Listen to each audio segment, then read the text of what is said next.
économique loolu yëpp mais loolu pourquoi ñuy wax tey relance économique si loo xamante ne dañu war a wax continuité émergence et tout on parle de relance lan moo indi loolu je pense qu'on n'a pas suffisamment analysé les choses qui se passent au Sénégal quand autorités yu bees yi bu ñu ñëwee 3 mois la ñu dawal ñu ne le pays est en ruine pays bu nekk en ruine si kaw lan nga koy teg mooy si kaw ay recettes yu ngay mobiliser sur le plan interne ak lu ngay jëlee bitim réew en termes de dette ça voulait dire quoi pendant ce même temps nga yor FMI ne la le pays est sur liquide une grande contradiction gën affaire bi gën a leer ñu ne la non pays bi non seulement nekkul en ruine mais pays dañ fi doon falsifier chiffres yi ñu indi fi benn véritable carnage financier gabegie yi premier ministre bi wax ko le 26 septembre le jour même de l'anniversaire de la du Joola du naufrage du Joola ba pare ne xaalis bi dañ ko jalgati xaalis bu bëri mu wan la véritable situation économique loo xamante ne de l'État un État son travail c'est être riche État dafay riche day dem jëli xaalis fu mu ko waree jël pour mën a justement retourner ce même argent là sur le champ social à travers yoo xamante ne yenn yi c'est de l'investissement public yenn yi c'est de séddale c'est le social ak yu demee noonu la mise en place de pôles qui permettent et aujourd'hui les Sénégalais 8 mois après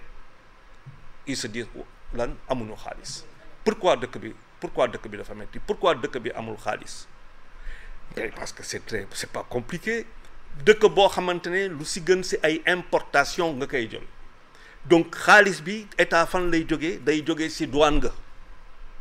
importation c'est un pays qui importe plus qu'il n'exporte donc c'est un pays boo xamante ne ay devises lay encaisser c'est-à-dire ay devises lay perte lu muy importer moo bëri on est à 7000 milliards plus de 7000 milliards d'importation pour 3000 milliards la moitié quasiment voire moins de 50% d'exportation donc ça veut dire que dëkk bi amul xaalis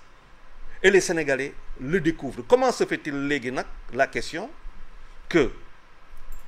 entre le 24 mars et tout ce qui précède ak tey champ bi mel noonu comment duñ def ba ñëw si loolu ba Sénégalais yi jóg parce que c'est vrai qu'à un moment que lu mu def war nañ ko saytu bu baax a baax mais qu'est-ce qu'a dit le premier ministre en retour le nouveau premier ministre lan la ne dafa ne xaalis bi on facturé on donnait de faux chiffres mesures yooyu nga lañ jël moo def que xaalis dawatul mais pourquoi mesures yooyu ñoom ñu jël ko ba pare bon par exemple il y a des choses qui ont arrêté xaalis bi dawatul mais ñoom yoruñu ko donc on vit notre véritable réalité économique enfin le Sénégal se retrouve devant sa véritable réalité économique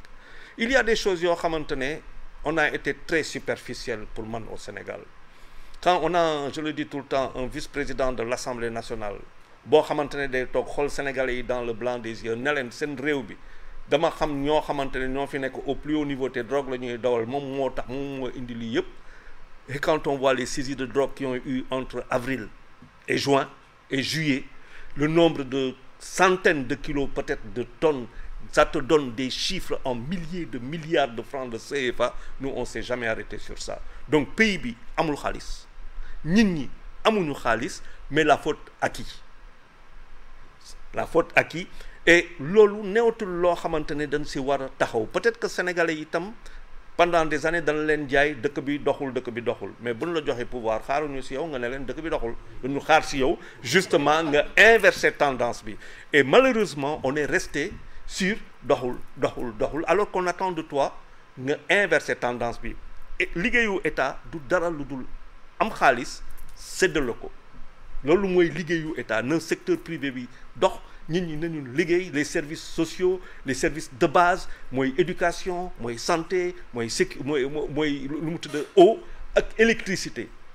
loolu état loolu mooy liggéey mënu si ëpp des services de base assurer que chaque Sénégalais am loolu et là ça montre que c'est très très très très difficile te si on va beaucoup plus loin en analyse économique, on se rendra compte peut-être que même si mobilisation des ressources internes yoo xamante ne fi leen koy def peut-être que duñu atteindre l'objectif boo xamante ne moo doon la loi de finances initiale bu ñu voté woon en octobre ou le novembre 2023 de l'ordre de 4000 et quelques milliards peut-être que du mot donc dina da lay woon rek l'exercice qui va venir lu muy difficile pour État et pourtant on n'en parle pas. Est-ce qu'on va vers un plan? Je pense que les vraies questions c'est même plus l'Assemblée nationale, c'est nous vers où on va. Est-ce que c'est un plan d'ajustement structurel? Il y a beaucoup de questions pour moi qui sont sur lesquelles on ne s'attarde pas et qui vont s'imposer à nous.